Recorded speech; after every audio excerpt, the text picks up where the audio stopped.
merasa jagoan, merasa hebat gitu. Merasa hebat terus nonjok orang. Ya kalau punya duit sih tidak ada masalah. Pocong misalnya, kita bacain kulhu aja lari pocongnya.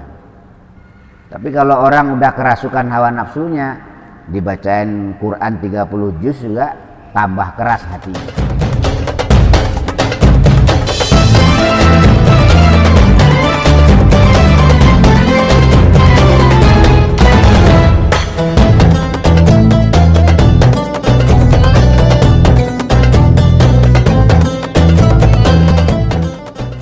Assalamualaikum warahmatullahi wabarakatuh.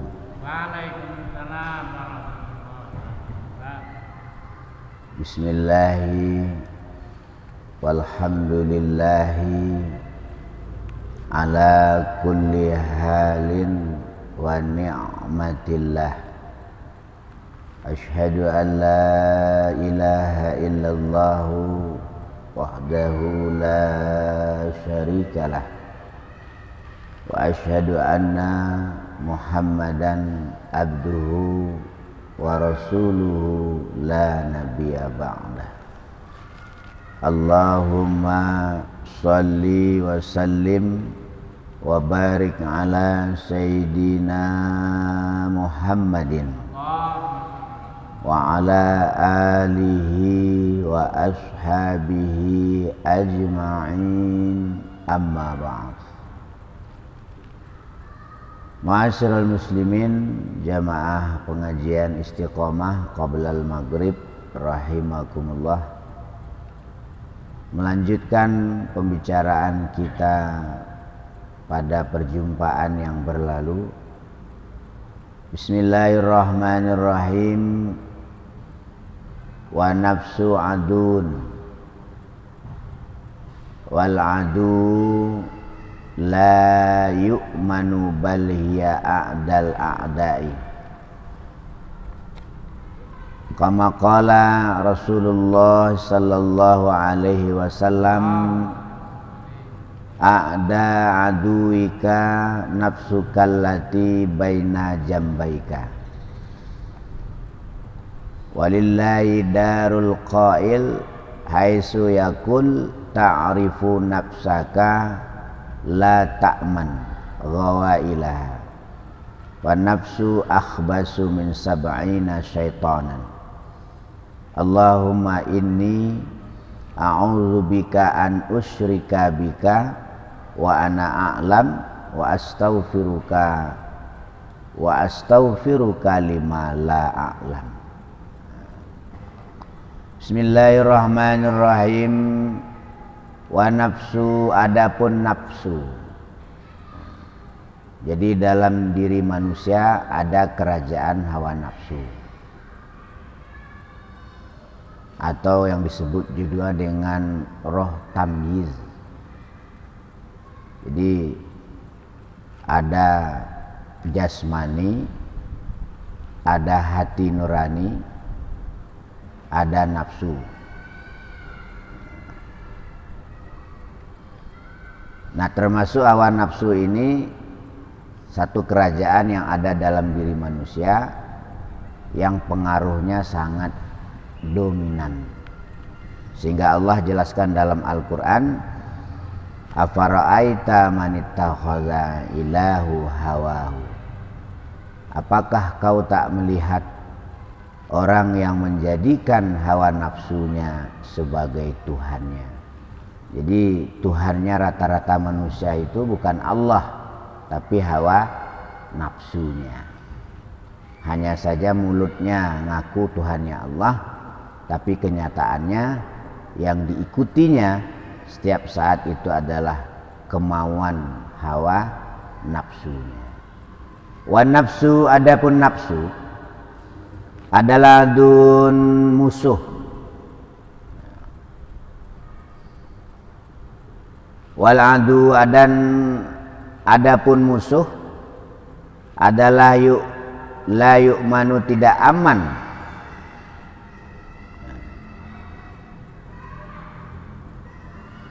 Balia, tetapi adapun hawa nafsu a'dal a'dai, adalah jahat-jahatnya beberapa musuh. Jadi kalau kita misalnya dimusuhi oleh orang lain misalnya, itu belum terlalu berat. Atau kita dikalahkan orang lain misalnya, belum terlalu berat. Yang lebih berbahaya itu adalah di saat manusia dikalahkan oleh hawa nafsunya, sehingga imannya tidak berkutik sedikit pun. Ada sih imannya, ada, cuman dia nggak mampu, nggak berdaya, atau kehilangan kekuatan untuk melawan hawa nafsu. Makanya banyak orang yang mampu bisa mengalahkan lawannya yang tangguh, tapi begitu ia berhadapan dengan hawa nafsunya, dia langsung KO. Makanya kata Nabi, yang paling kutakutkan di antara kamu adalah di saat kamu digulung oleh hawa nafsunya, nggak berdaya. Wa nafsu adun wal adu la yu'man, dan jangan kita merasa aman dengan hawa nafsu. Kita harus selalu curigai keinginan kita. Jangan turuti semua keinginan itu, karena banyak keinginan hawa nafsu itu yang membuat manusia celaka. Maka di setiap keinginan yang disponsori hawa nafsu itu harus kita curigai, kita pertimbangkan dulu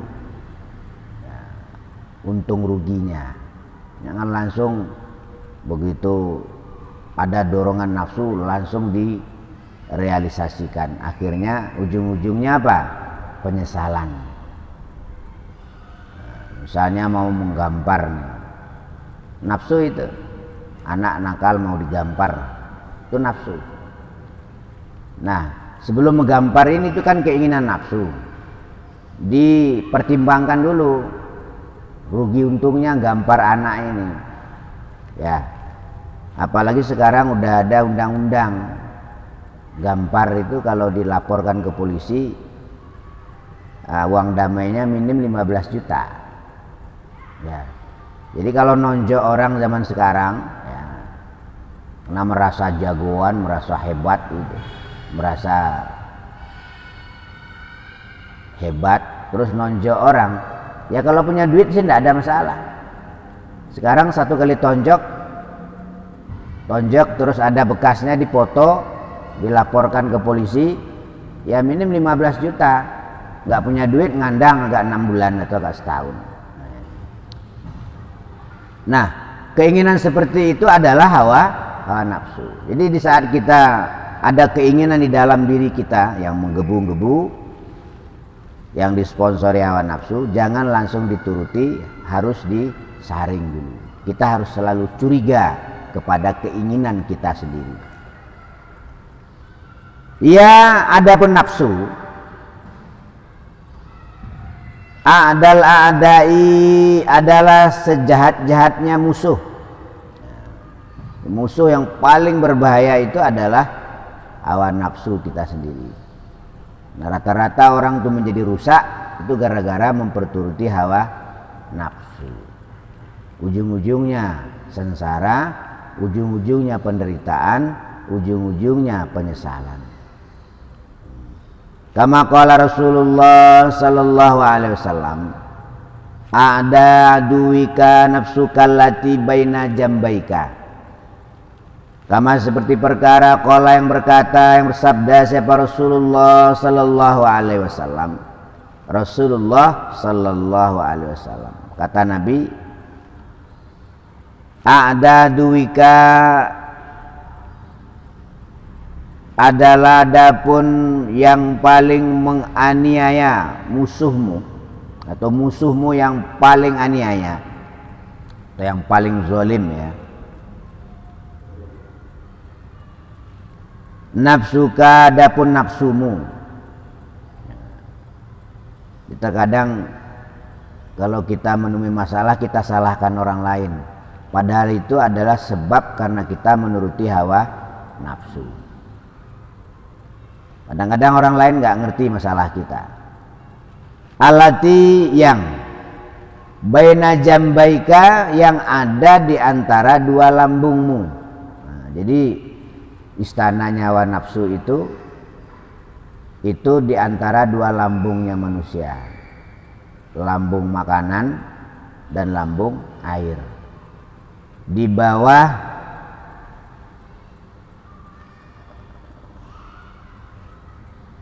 lataif yang namanya, yang di bawah pusat, nah disitulah istana hawa nafsu.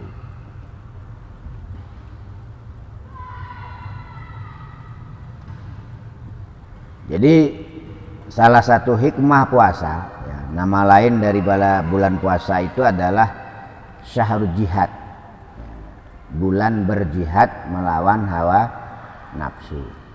Jadi salah satu trik, cara, teori untuk melemahkan hawa nafsu adalah dengan cara mengurangi makan dan minum. Kenapa? Karena istana hawa nafsu itu berdiri megah di antara dua lambung manusia. Jadi kalau makan dan minum itu full, penuh, apalagi dengan barang-barang haram, ya, minum-minuman haram, makanan-makanan haram, wah itu hawa nafsunya betul-betul mempunyai mencapai puncak kejayaannya. Semuanya dikendalikan hawa nafsu.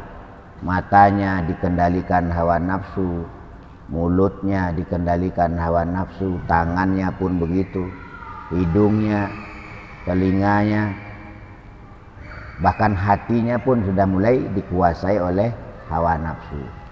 Akhirnya hidupnya itu hanya serba memperturutkan hawa nafsu. Habis untuk mengurusi tetek bengek kehidupan dunia yang tidak ada koneknya dengan akhirat.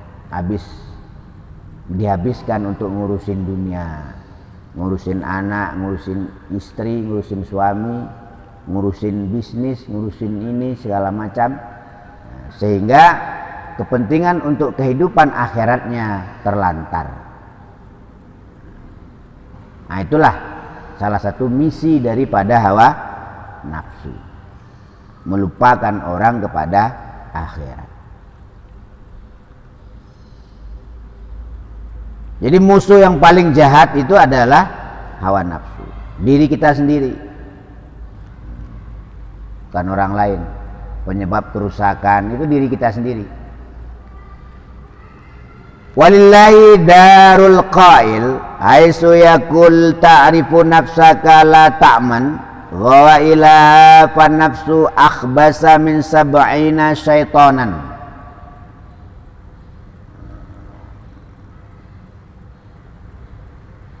Ta'rifu, seandainya tahu kamu,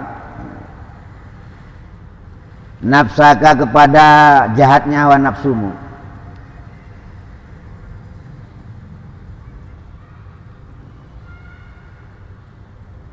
la ta'man, maka kamu tidak akan merasa aman, gawa ilaha, kepada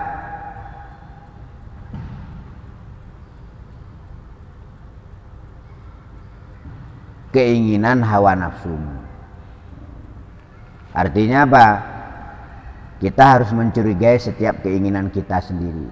Kadang-kadang yang kita curigai terbalik orang lain yang nggak ada hubungannya dengan kita.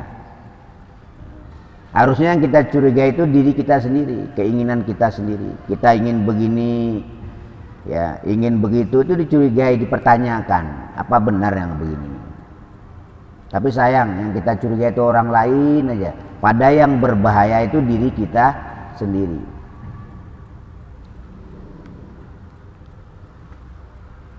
Panafsu, maka adapun nafsu,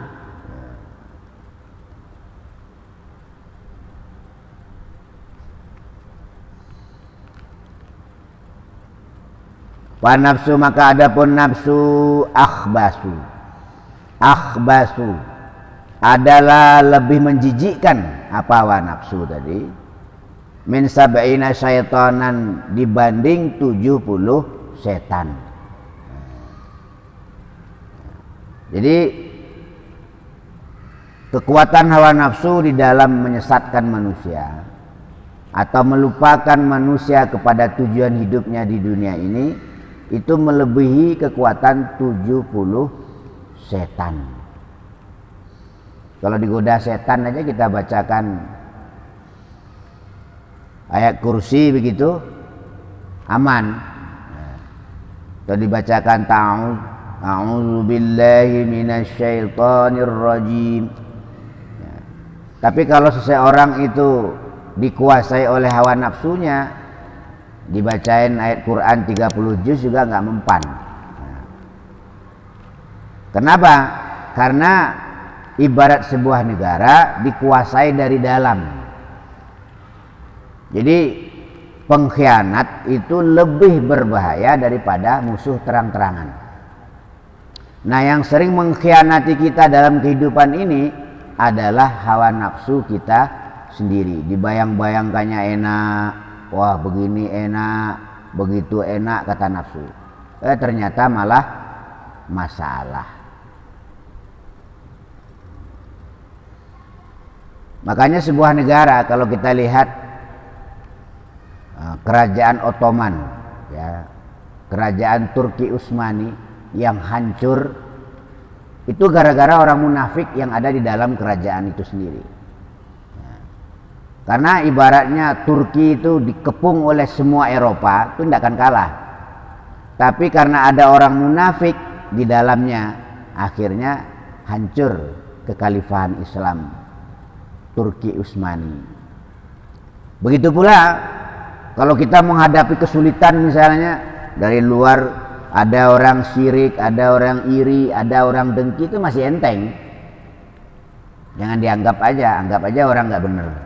Tapi kalau seorang udah diserang dari dalam dirinya, hawa nafsunya membayangkan, wah kamu begini enak, kalau kamu mau begini enak, itu hawa nafsu. Yang model begitu, kata Nabi, lebih menjijikkan daripada 70 setan. Taruhannya kita berhadapan dengan setan daripada berhadapan dengan hawa nafsu.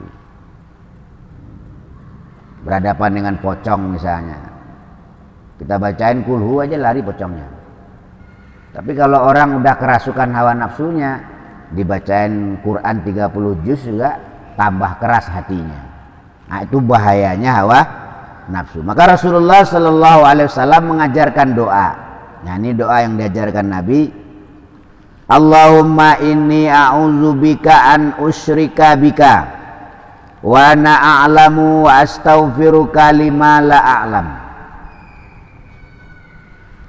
Allahumma, wahai Allah, ini sungguhnya aku a'udzu, berlindung aku bika kepadamu, an usyrika, kepada hendak mensekutukan aku bika kepadamu.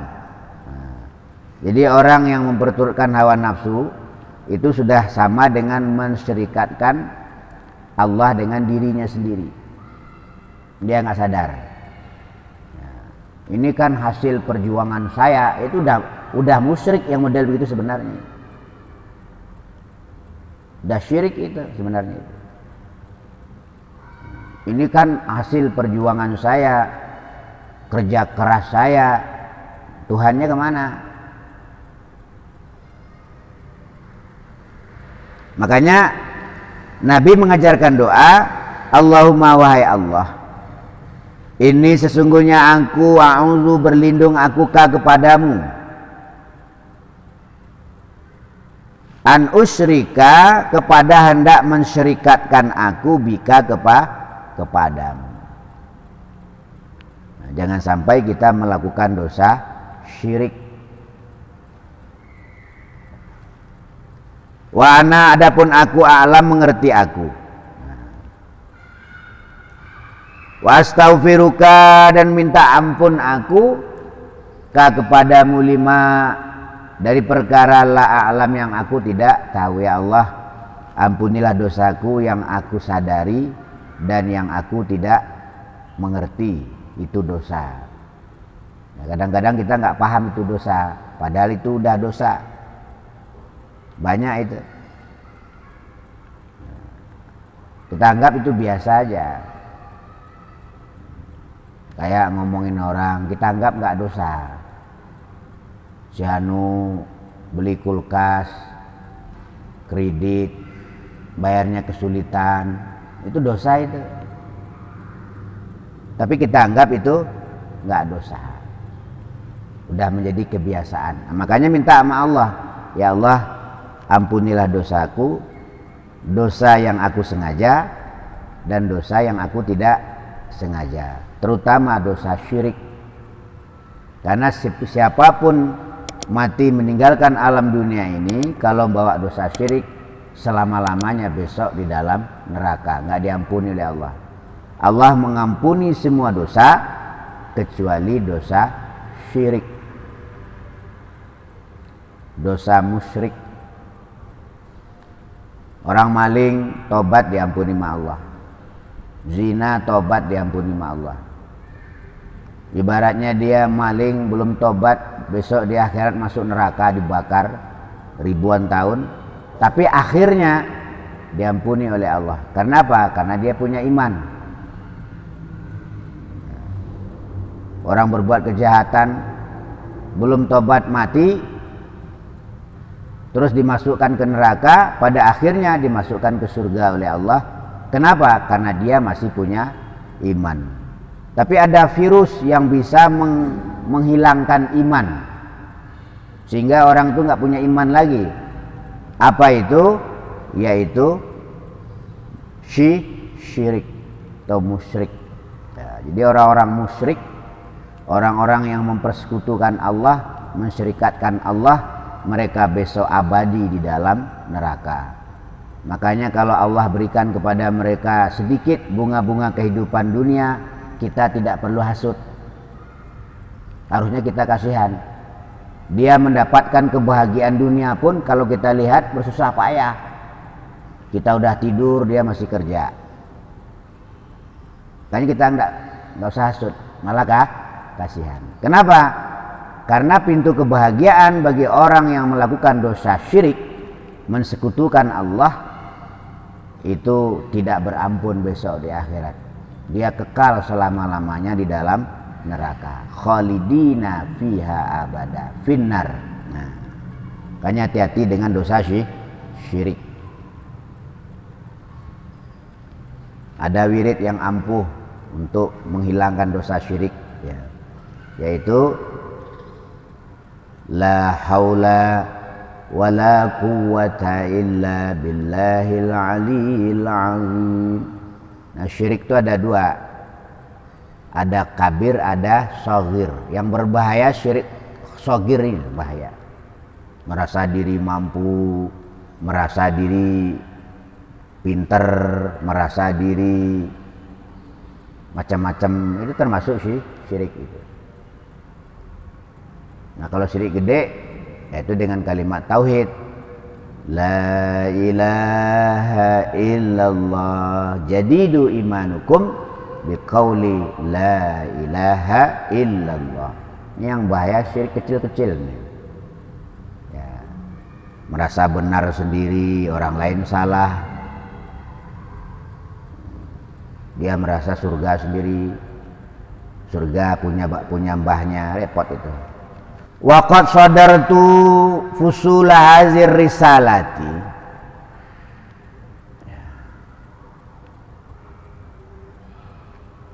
Biqauli fi awali kulli faslin minha wa alaika bikaza khasidan.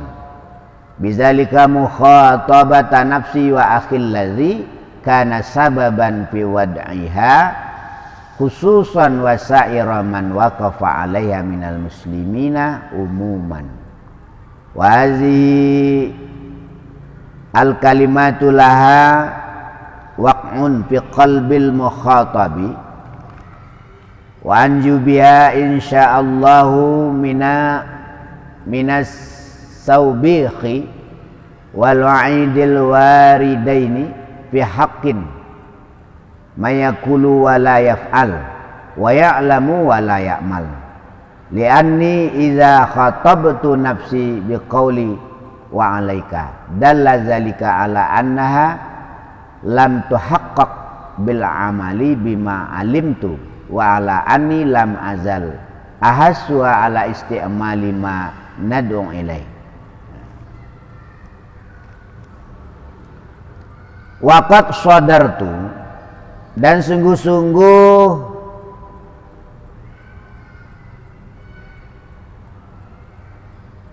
menghasilkan aku usulazi risalati kepada ini pasalnya risalah ya. Di kitab jangan kita bahas ini namanya Ar-Risalatul Mu'awana. Jadi tadi muqaddimah dulu, masih belum masuk bahasan. Biqauli dengan ucapanku fi awali kulli faslin, di dalam tiap-tiap awalnya fasal pembahasan, minha dari hazir risalah, wa alaika dengan kata-kata alaika bikaza, qasidan halnya menyengaja bizalika dengan demikian kata-kata mukhatabatan nafsi kepada niat menasehati diri sendiri wa akhi dan saudaraku. Jadi kata muallif ini, kitab ini diawali dengan wa alaika, niatnya menasehati diri sendiri ya. Kayak pengajian ini sebenarnya bukan menasehati orang lain, menasehati diri sendiri. Mudah-mudahan dengan menasehati, mengadakan pengajian ini Allah tambah ilmunya, Allah tambah ketaatannya, Allah tambah keikhlasannya. Itu harapannya ya. Begitu pula kalau kita menasihati orang lain, niat menasihati diri sendiri. Kayak khutbah Jumat ya kan, setelah puji syukur selawat akan Nabi, kemudian saudara-saudara al-fakir berwasiat untuk diri sendiri. Nah, kenapa? Karena yang paling bandel itu diri sendiri. Terkadang kita gampang menasihati orang lain, tapi kita sendiri juga awal.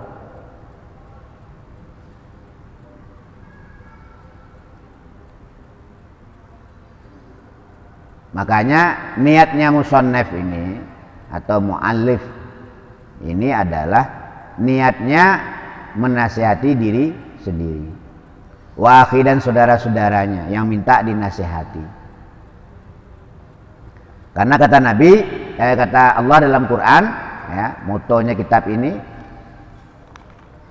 wa zakir fa inna zikra tanfa'ul mu'minin. Wa zakir, dan berilah peringatan atau berilah ceramah bahasanya, berilah pengajian. Fa inna zikra, maka sesungguhnya peringatan, ceramah, pengajian, tanfa'u, berguna, lil mu'minina, bagi orang yang beriman. Jadi orang itu kalau memang ada iman di dalam hatinya, walaupun sedikit, walaupun kecil ya, maka nasihat itu akan berguna baginya, kecuali di hatinya udah nggak ada iman.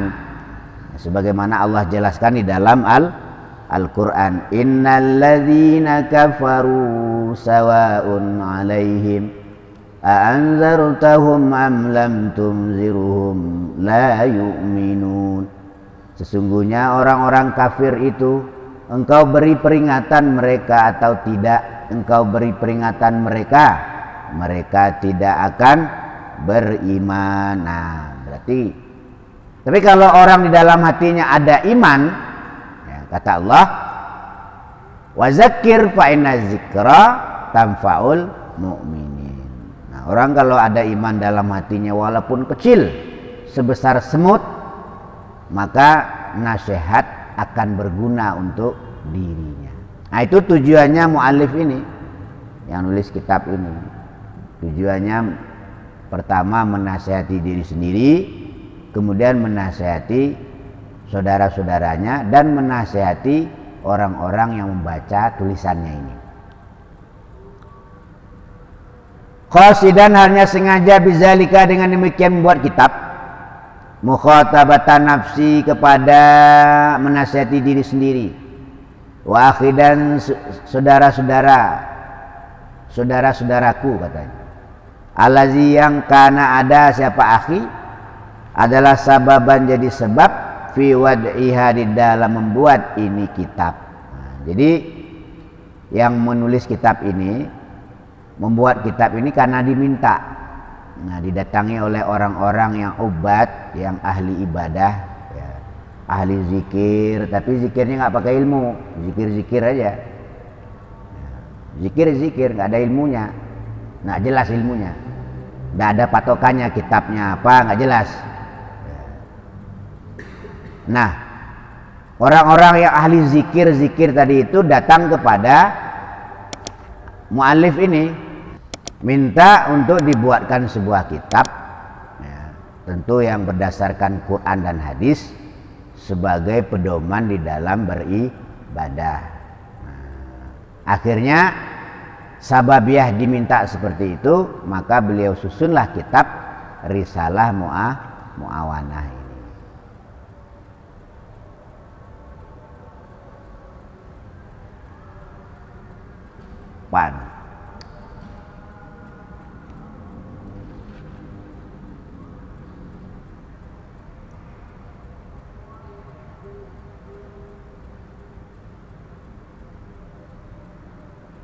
Mukhatabatan nafsi wa akhil ladzi kana sababan fi wad'iha, khususan wasairaman, dan setiap orang waqafa, yang melihat siapa orang alaiha, atas kitab ini, minal muslimina, dari orang-orang yang beriman, umumnya. Jadi kitab ini sudah diijazahkan oleh muallifnya, pengarangnya, musannifnya, ya, untuk dijadikan bacaan pertambahan ilmu perkara ibadah kepada Allah Subhanahu wa ta'ala. Jadi dari resmi ini. Wahazil kalimatu, soalnya kalau kita langsung kembali kepada Quran, belum kelas kita. Kita kadang baca Quran aja nggak lurus, mau langsung didasarkan kepada Quran.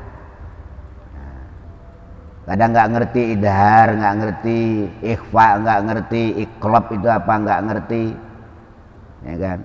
Idgham bi gunah bila gunah, nggak ngerti. Yang dikatakan makhraj itu apa, nggak tahu. Hanya disebut makhraj apa sih maksudnya, nggak tahu.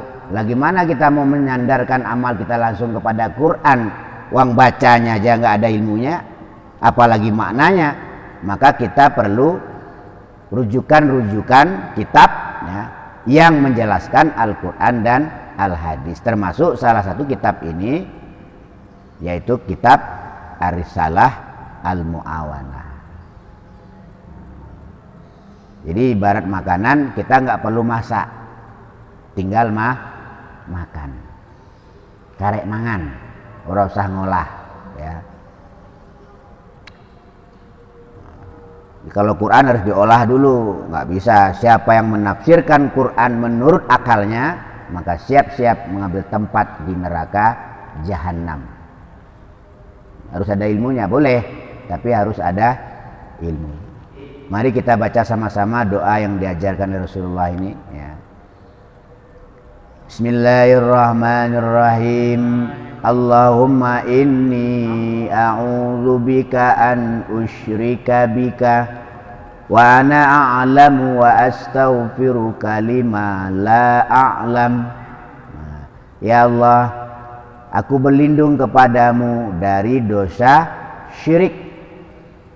Jangan sampai melakukan dosa syirik. Siapa yang mati bawa dosa syirik, maka dia akan abadi besok di dalam neraka. Selain dosa syirik diampuni oleh Allah Subhanahu wa ta'ala. Wa ana a'lamu wa astaghfiruka lima la a'lam. Ya Allah, ampunilah dosaku yang aku tahu dan yang aku tidak paham atau mengerti. Insyaallah kita lanjutkan pada perjumpaan selanjutnya.